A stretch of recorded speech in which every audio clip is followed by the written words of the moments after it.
26 people at our house yesterday. 7 of them spent the night. So yeah, Friday, Saturday, yeah. But they're gone now. We'll take a nap after a while. But it was our 45th anniversary yesterday. I know that's not a lot, but for us it is. Yeah. That man needs a medal. Man, because he's lucky to have you. Okay.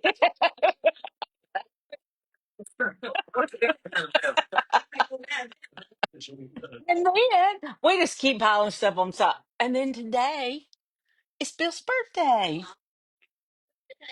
We're now the same age. He likes those 20 days when we're not. But now we're the same. But we had one daughter here this morning. So she took our picture out front of the house before we left. It's like, come on, Marie, it's okay, But it's good. So we've we're not doing anything this week. I hope. So Peggy White. We need to remember her. Her knee. Remember last week she asked how her knee healed. Well, it's so swollen now. She's walking around the house with a walker.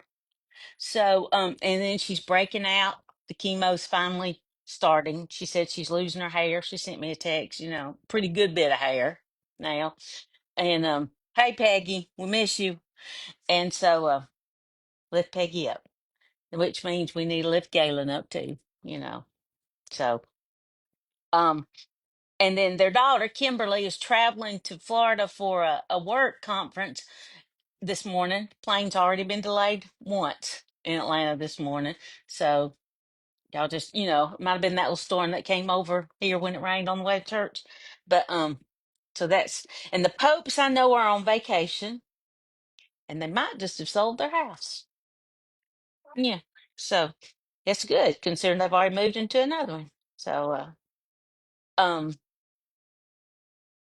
that's all I know. Oh, Sally's watching. All right. So you got prayer requests? How are you doing? You good? I don't know. Got Clayton. How's she doing? Oh, thank you. Okay. Well, listen, it's kind of like when Ron and Teresa are here. No, Ron and Peggy are here. You have to talk to Peggy to get how Ron is. All right. We don't know. Okay. Any more? Come on. Prayer requests. I remember, still remember my mother and my sister. Donna. Car wreck never ended. It's a long, slow process when you bring things. But mom saying, Okay. We got it on here. All right. why don't y'all add one more thing to that family? Really, guys? Sometimes it seems like when it rains, it pours. So, besides all that stuff, we went to the Lanier Lake Monday, Tuesday. We spent Tuesday we were on a boat all day. It's one of my favorite things to do. It's a little choppy though. Yeah, Bill's not real into it, but I love it. So that's him. Yeah, especially when it's somebody else's boat and they ride you around. It's good. Yeah. Okay. Well, good. Hey, Bill, you gonna have extra time this morning? Oh no. All right. Let's see. Anybody got anything else? Yeah, we're doing pretty good, huh? Tina doing okay? She made his every day. Okay, I'm gonna quit asking you. I'm gonna quit asking you. All right. Clayton, you get stars for us this morning, please, sir. Holy Father, we thank you again for being able to be back in your house. Oh, we could go ahead and say, so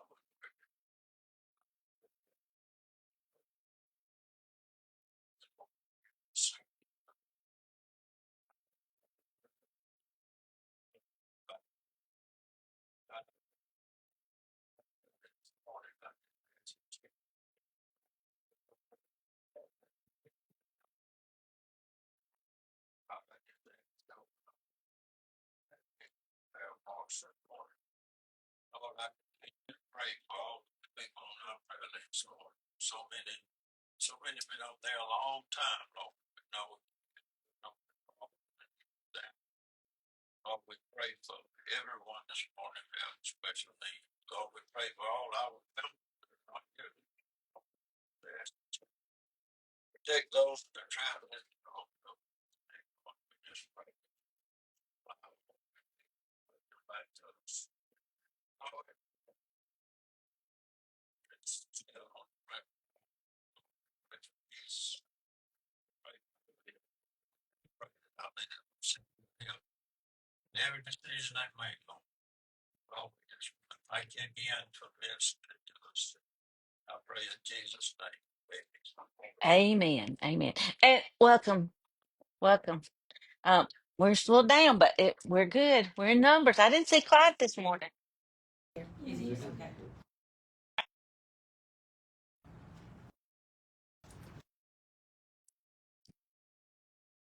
There's plenty of room on the back. None of you advantage this week. I was sick, and people getting sick or just having ailments and things like that. But that's okay. That's okay. I'm glad you're here. I'm glad you made it. It's good to have our Facebook friends on board this morning. We have a faithful group that watches every Sunday morning. We appreciate you.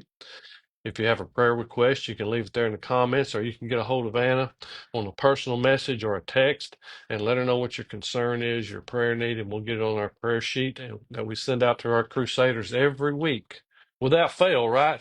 Pretty much all well, yeah, most of the time. 99.9% of the time. How about that? It can't get much better than that. What is perfection after all? Okay. But it's good to have everybody here. It's good to see you. We're still in our study of the book of Joshua. Session 6, Unwavering Determination. Unwavering Determination. Caleb followed the Lord completely and received what God had promised him earlier. We'll be in Joshua chapter 14, verses 1 through 15. Hal, Cynthia, I apologize for not having a book. We ran out of books. If you come back, we'll get you a book, okay? But we're in Joshua chapter 14 today. Last time we left Joshua, they were in a bad way. They had had a great victory at Jericho. The walls had fallen down. They had plundered the city and destroyed it.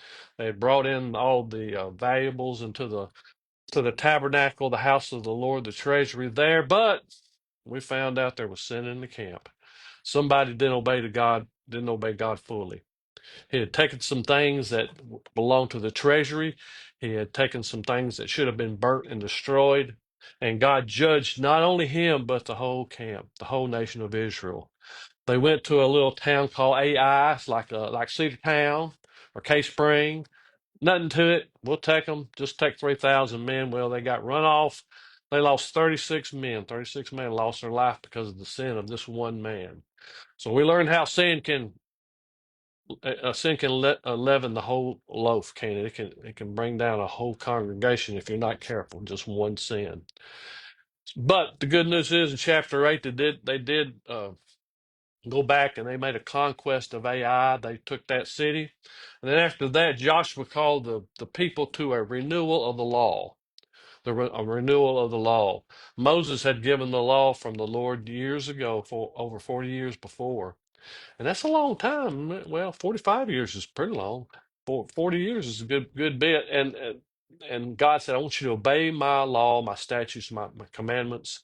You do that, you will live long in the land. Things will go good for you, but you need to obey me. Obey what I'm telling you here. So we had a renewal, a recommitment of the law that the people had to make. It's a different generation. Boy, isn't it a different generation today? Isn't it? I mean, man, I don't understand. Of course, they said that about y'all. They said about me and Anna. Oh, that generation, I don't know what we're going to do with them. They're just not like we are. But they're in a new generation now, a generation that grew up in the wilderness. All the people who had disobeyed God there at Kadesh Barnea, they died out. And so we had a new commitment now to the law. In chapter 9, we see the deception of Gibeon. I hope you've read this. You should have read chapter 8 through about 14 this past week. I hope you did that. So you're getting all these in between stories here between our lessons. But we see the deception of Gibeon, and then we see Gibeon's deception was discovered and was dealt with. You read that in chapter 9. Chapter 10, the day the earth stood still. You ever watch that movie? That's one of the best science fiction movies ever. You ever see that? The day the earth stood still. Anybody else see that? The old one, yeah, the old one. They got a new one, but I like the old one. That was a great movie. But this is the day the sun stood still.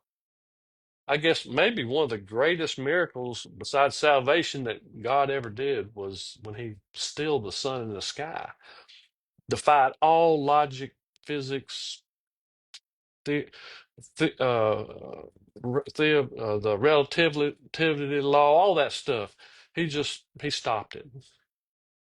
So the day the sun stood still so they could defeat a foe. Then the execution of five kings. Five kings were executed in the conquest of Canaan. God said you have to do this. You have to exterminate the pagan people, the godless people who worship idols. They will lead you astray. They have to be dealt with.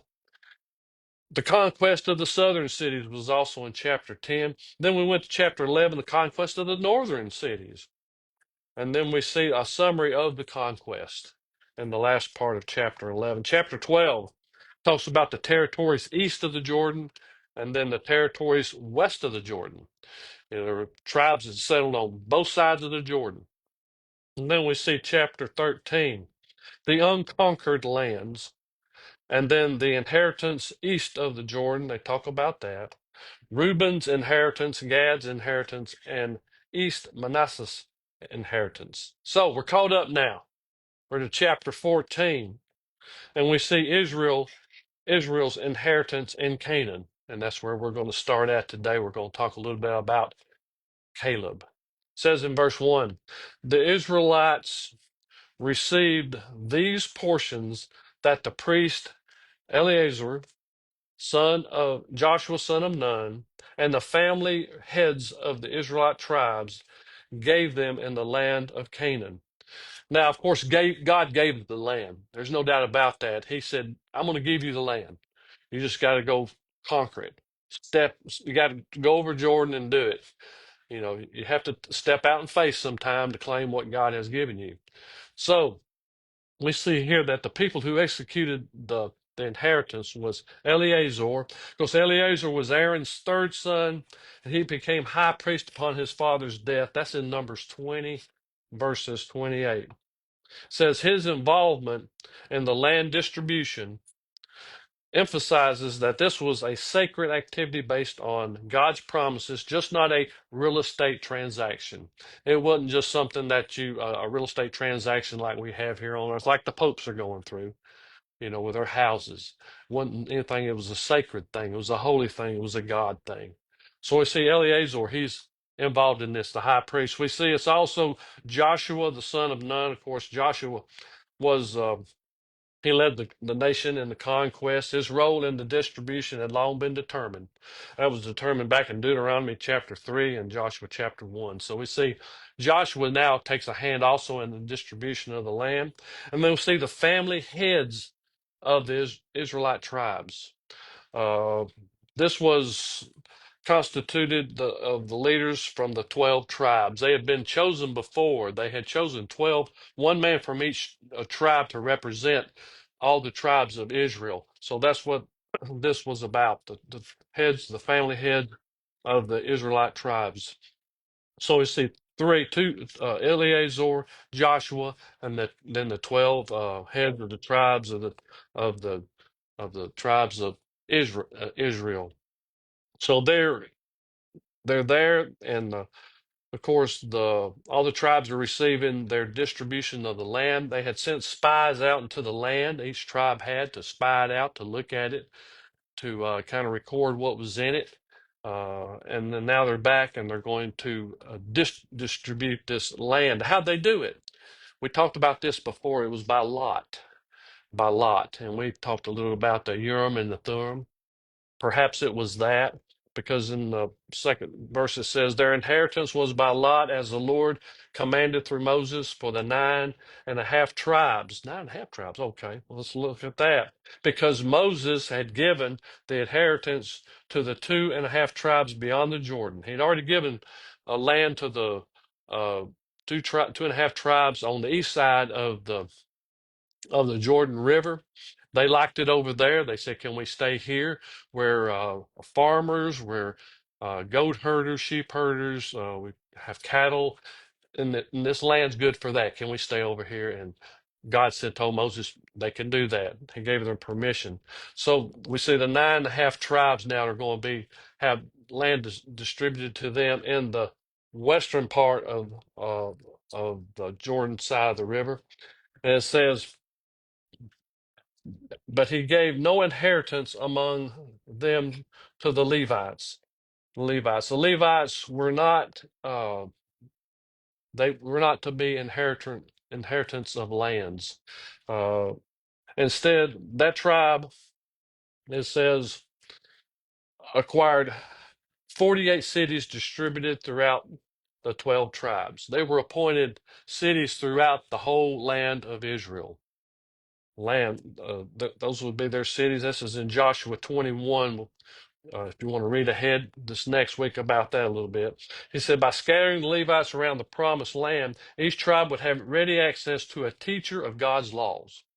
uh, Kind of like having a church or a synagogue planted all around Israel there in the different cities. They would have a place where a priest would reside, and if they had questions about the law, if the law needed to be taught, they would do it. They would have ready access to that. The Levi's special inheritance is elsewhere identified as the Lord Himself and service to Him.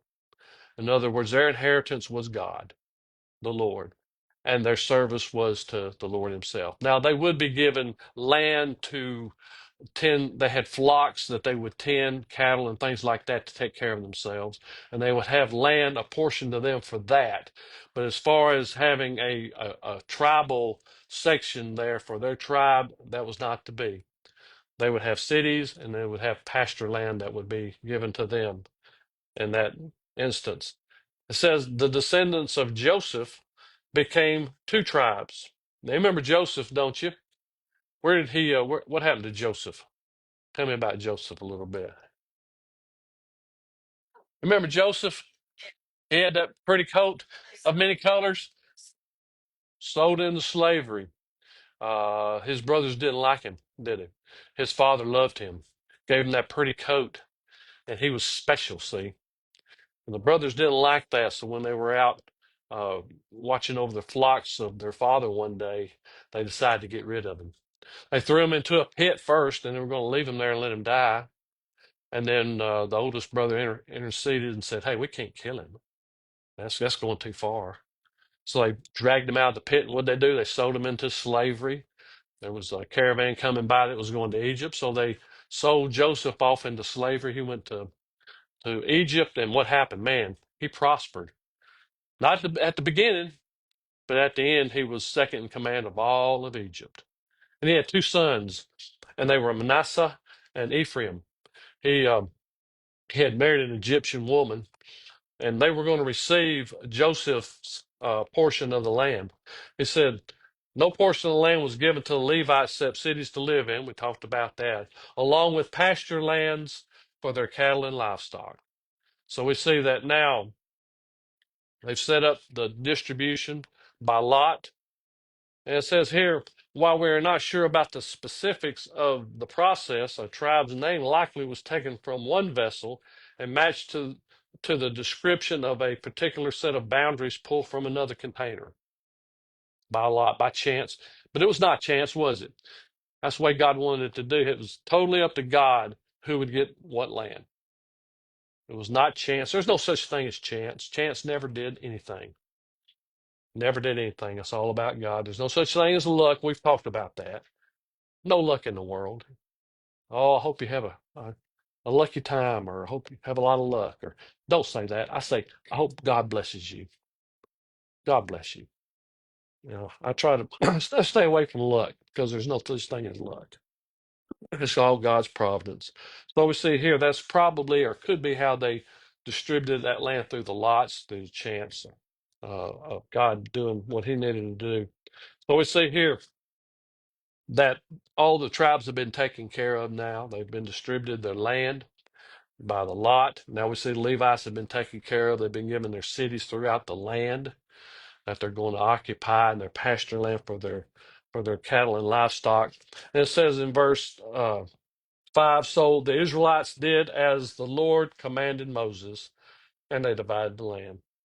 They're doing just as Moses had instructed them to do, excuse me, before he had left the earth, his final instructions on what to do when you came into the Canaan, when you had finally conquered the land enough to distribute it out to the different tribes. This is what God commanded. So we see here in verse 6, the descendants of Judah approached Joshua at Gilgal, and Caleb, son of Jephthah, and the Kenizzite, said to him, they're still at Gilgal at this time. We talked about that right here. They conquered Jericho. And if we go over this map over here, I spotted it the other day. It was up here in the hill country, and they had already conquered Ai, but they're still at Gilgal right now, and they're fixing to spread out into all of the Canaan and conquer the rest of the lands there. And it says the descendants of Judah approached Joseph at Gilgal, and Caleb was also with him. He was part of the tribe of Judah, and he approached Joshua, and they had history, didn't they? Joshua and Caleb. You remember their history. Over 40 years before, they had been part of the spies that went into the land under the direction of Moses and God to spy it out. And of course, 10 came back. Two had good reports. Joshua and Caleb. They said it's tough, but we can do it. The other 8, well, they had bad reports. They said we can't do it. They're too big. They're too powerful. They're too many. We don't need to try. And so they decided not to. God said, had enough. He said, I'm going to send you back into back into the wilderness for 40 years. I'm going to let this unbelieving generation die off before I bring you back to conquer the land, to give you the land that I promised Abraham so many years ago. But he said, Joshua and Caleb, you will enter the land. You will enter the land. And they're the only 2 that entered the land from that generation. Even Moses and Aaron did not enter the land, did they? Just Joshua and Caleb from that generation. So we see here that they're approaching Joseph now, and they've got a question. And Caleb's he's a spokesman for this group here, of Judah here, and he says, "You know what the Lord promised Moses, the man of God, at Kadesh Barnea, about you and me." He said, "Joshua, you remember many years ago when Moses said this to us at Kadesh Barnea." Well, what did he say? He said this in Numbers 14, verse 30. He said, "I swear that none of you will enter the land I promised to settle, except Caleb, son of Jephthah, and Joshua, son of Nun." God told Moses, he said, "I'm swearing this to you. I'm promising this to you. This is something you can take to the bank. Only Joshua and Caleb are going to enter into the land." That was a promise that God made to those 2 men by Moses. And then and so that was a promise that now Caleb was reminding Joshua about, because he said, "You remember about you and me? You remember that 40 years ago, 45 years ago? We stood for God when everybody else doubted, but we knew that God had commanded us to take that land. He told us He would give it to us if we only stepped out in faith and crossed the river." So we were the only 2. And remember the promise that was made to us at that time. And I'm sure Joshua remembered that very vividly. It was a turning point probably in his life, just like Caleb's life and the Israelites' life. So it says, "You know what the Lord promised Moses, the man of God," at Kadesh Barnea. Now Joshua is the man of God. He's the man leading the Israelites. He's taken Moses' mantle. He's taken Moses' place. He's the new generation on the scene. And so he says, you remember. You remember. Now, from the time that they crossed the Jordan River until this point now, all that I talked about earlier it's been 5 years. See, it's not stagnant. The Bible's not stagnant. It keeps moving. So as there's 5 years has passed since they crossed the Jordan River, and now they're at Gilgal and they're fixing to distribute the land. It's been 5 years. Caleb says, I was 40 years old when Moses, the Lord's servant, sent me from Kadesh Barnea to scout the land, and I brought back an honest report. An honest report. It's been 40 years, Caleb says, since we took that trip across the Jordan into the promised land to scout it out. He says, I looked it all over and I came back with an honest report. I liked with honest report. It's more like I came back with what was in my heart. This is what was in my heart when I came back, what I really believed. Back in Numbers 13, it says then Caleb quieted the people in the presence of Moses and said, let's go up now and take possession of the land because we can certainly conquer it. There was no doubt in his mind that the promise that God made was true, that God would be faithful. And if they just took the step, he would do the rest. So Caleb was full of faith. He was full of loyalty, not only to God, but also to Moses. He believed the leadership of Moses also. So he said, I came back with an honest report. I told you the honest things that were in my heart, what I really believed, and I still believe it now. He went on to say, my brothers who went with me caused the people to lose heart. You remember that lose heart? It's like their hearts were melted. It's like not only did they think they couldn't do it in their mind, but even in their heart, they knew they couldn't do it. It's like the people of Jericho, remember, when they heard all about all the stories about the Israelites crossing the Red Sea, taking the two kings on the west side, east side of the Jordan River. It says the people of Jericho's hearts melted. They didn't have the heart to fight. They didn't have the heart to go on. And he says, when my brothers came back with this report that said, we can't do it. It's impossible. We can't do it. He said the people lost heart. The people's hearts were not in it anymore, and they melted and they pulled back. But he says, but I followed the Lord my God completely. He said, I didn't give up on God. I knew God was right. I believed in what God had said, had told Moses that we could take this land if we only stepped out in faith and did it. He says, I was completely in with God. I had a honest report that I gave back to the people.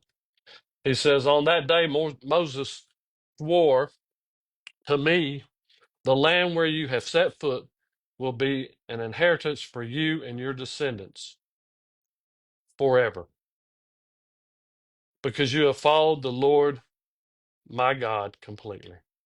That's back in Numbers chapter 14.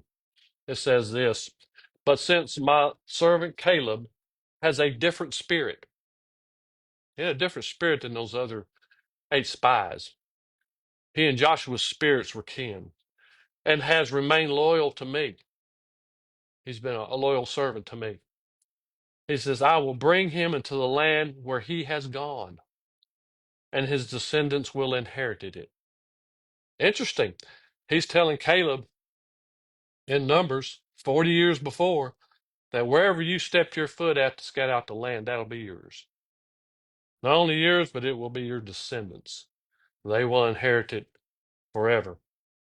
So we see here another promise that God made. First, the promise was, Caleb, you and Joshua will enter the land that I promised Israel. Not only that, but you will inherit the land where you stepped foot on. Wherever you scouted out in that land, it's yours. You can claim it.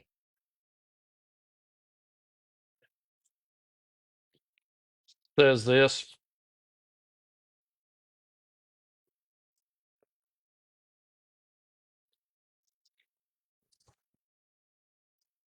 as we go on here in verse 10. He says, as you see, the Lord has kept me alive these 45 years as he promised, since the Lord spoke this word to Moses and while Israel was journeying in the wilderness. So it's been 45 years since that promise was made. So, it's been quite a while. And it says he promised this to me, but not only did he, promise it, you got to think that when he made that promise to Caleb, that Caleb had to think in his mind, well, what if I die? What if I die by accident or maybe in warfare as we travel through this desert? But if God promised him he would enter that land and he would inherit that land, it was kind of a promise that says, hey, I'm going to keep you through all this. I'm going to keep you alive. Now, did he feel invincible? I don't think so, but I'm sure this stuck in his mind all through those 40 years that they were wandering through the wilderness. God said he would keep me. God said he would keep me safe. God said I can inherit the land. I would go into the land. So I guess he's going to protect me. And he did through these 40, it says 45 years since this promise was made. The 40 years in the wilderness and now 5 years of fighting and conquering parts of the land there in Canaan. And God has been faithful to him. He has kept him safe.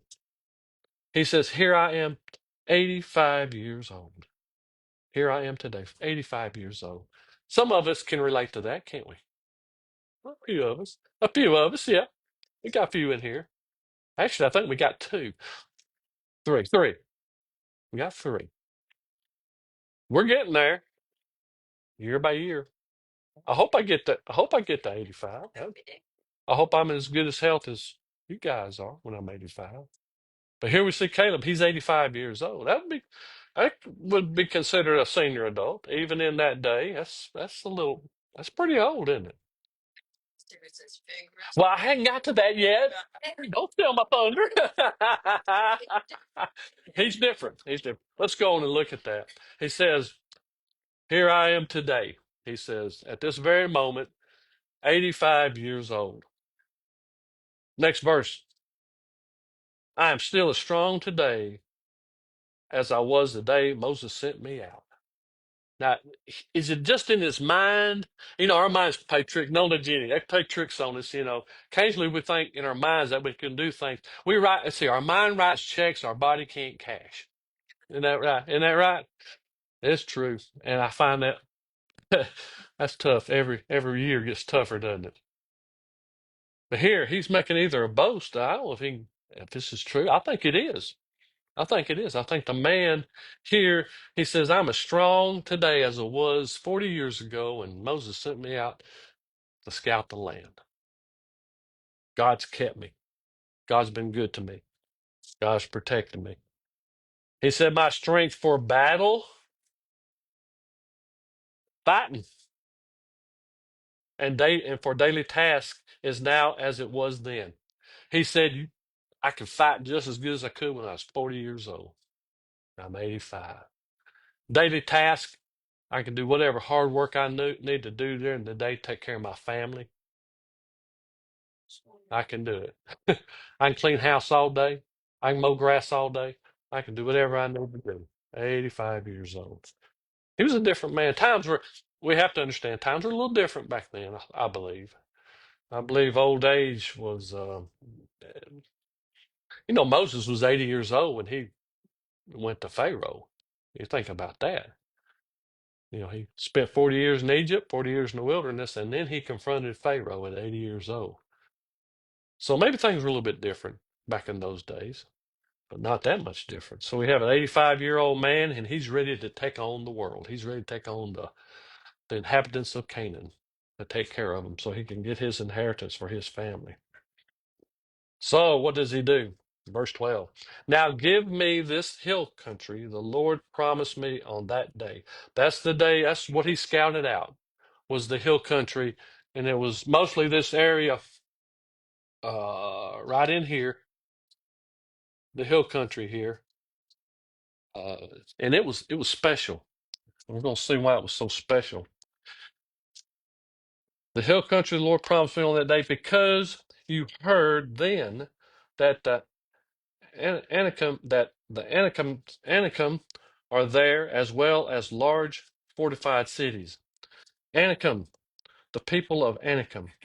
He said, you heard about them then, and I'm going to remind you that they're still there now. If we look in back in Numbers 13, this is part of the report that the spies gave. It says here, however, they say, the people living in the land are strong, and the cities are large and fortified, just as Caleb has said here. We also saw the descendants of Achan there. And Achan, yeah. Anakim, excuse me, Anakim. And then you skip down to 33. We even saw the Nephilim. Is that how you say that? I think it is. There, the descendants of Achan come from the Nephilim. To ourselves, we seem like grasshoppers, and we must have seemed the same to them.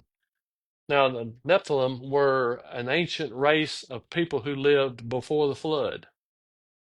And you remember there were giants in that land when Noah was around. But unfortunately, I mean, they may have been they may have thought they were the descendants of the Nephilim, but they couldn't be. Why? Because they were killed in the flood. They were wiped out. Only Noah and his family were left. So they could not be direct descendants of them, but they seemed like they were, because they were giants. They were large people, large men in that land. He also said they had large fortified cities. So we see that Caleb he knows all about these people. He's been there before. It's been 45 years ago, but he remembers them. He remembers the large fortified cities. He remembers the large men that lived there, that they seemed like giants. And the 8 scouts had been terrified of these people. And Caleb had taken note. Yeah, they're big. Yeah, they're large fortified cities, but we can still take them. But of course, they were outnumbered at that time. So we see that the Anakim, they're there with the large fortified cities. Then he says, perhaps the Lord will be with me, and I will drive them out as the Lord promised. He said, I'm going to take them on. Even though I'm 85 years old, I'm going to step out in faith. I'm not going to let them scare me. And perhaps if the Lord wills, and it's the Lord's way, as he promised, he will help me defeat these people, these large fortified cities. And I will drive them out. Drive them out. Well, then Joshua blessed Caleb, son of Jephthah, and gave him Hebron as his inheritance. Hebron. Now, Hebron was, I think it's on the map here, maybe. Hebron. Jerusalem. Oh, yes, it's down here. Here it is. Hebron. So this area down here, he's going to give Caleb this city right here. That city was to become an important city in Jerusalem. It's situated about 20 miles south of Jerusalem. By the time Moses sent spies into Canaan, the Anakim occupied Hebron. Uh, Hebron would be a holy city in the land of Israel for a time. Of course, the Anakim people, their designation means long-necked or strong-necked. Paul said the Anakim were giants that many scholars associate with the Nephilim, another group of powerful people who lived before the flood. So we see there's a large group of people there who have large fortified cities, and they're large people. But Caleb's not afraid, because he knows that God has promised this to him, and we give him the victory. It says, therefore, Hebron still belongs to Caleb, son of Jephthah the Kenizzite, as an inheritance today, because he followed the Lord, the God of Israel, completely. God would give him the victory. God would allow him to drive these people out and exterminate them. God would allow him to set his people there, his family there, as an inheritance. And it says it's still there today. Still there today. Today, I don't know so much, but in Joshua's time, it was still there. to the end of Joshua's life and Caleb's life. They still had that land there. I think there's a little side note there at the end in verse 15. It says Hebron's name used to be called uh, Kidrith Abba. It says Abra was the greatest man among the Anakim. After this, the land had rest from war. So Hebron was the Hebrew name that they gave that city. It had been called something else before in honor of a great, powerful man who was a leader among the Anakim.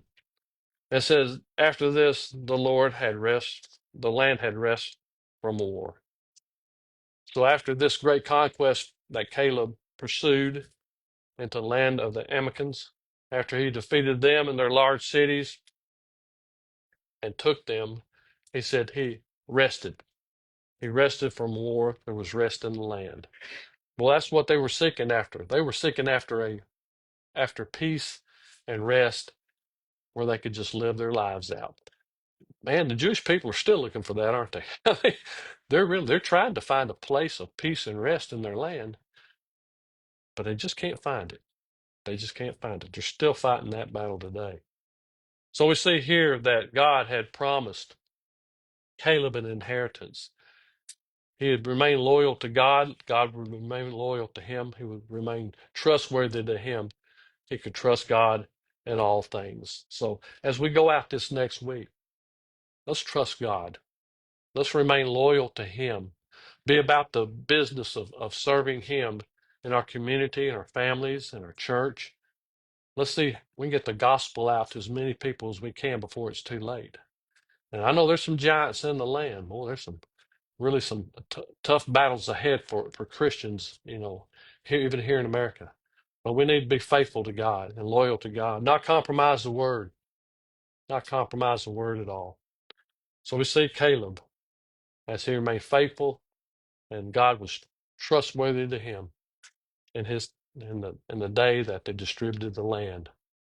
All right. Next week, we'll be in our last session in Joshua. Will be session 7. Vital decision. Vital decision. In his farewell address, Joshua challenged the people to choose the Lord over the gods of the Canaanites. We'll be in Joshua chapter 24, verses 14 through 24. So I want you to read chapter 15 through the end of the book. Okay? Chapter 15 through the end of the book, so you'll get the whole story of Joshua. And we're going to see how Joshua would challenge the people. The greatest problem that the people would have in the coming centuries literally was idolatry. That would be their downfall. That would be what would send them into an exodus into Babylon and Assyria in the centuries to follow. So and that's a problem today with us today as Christians. Sometimes we want to worship other things when we should be worshiping God. So we'll look at that next week. It's good to have our guests this morning, Hal and Cynthia. They live in Emerald Oaks. Imagine that. I think we just gotta have church over there. I'm just kidding. I'm just kidding. Just kidding. We got a lot of folks from Emerald Oaks that have been with us today. Been with us in our Sunday school class, did in church too. I think you know Galen. You know Galen? Just met him. Well, he's pretty good. He's all right. He's all right. Wife's better. Anyway. All right. Any questions or anything comments you'd like to make about the lesson today? All right. Okay. Well, let's see here. I'm gonna ask Greg Hall if he would give everybody a $20 bill for being here. Yeah. No, I want you to pray us out as we go, Greg. Thank you. Heavenly Father, Lord, we always consider it a privilege to be able to come to church. We have that freedom.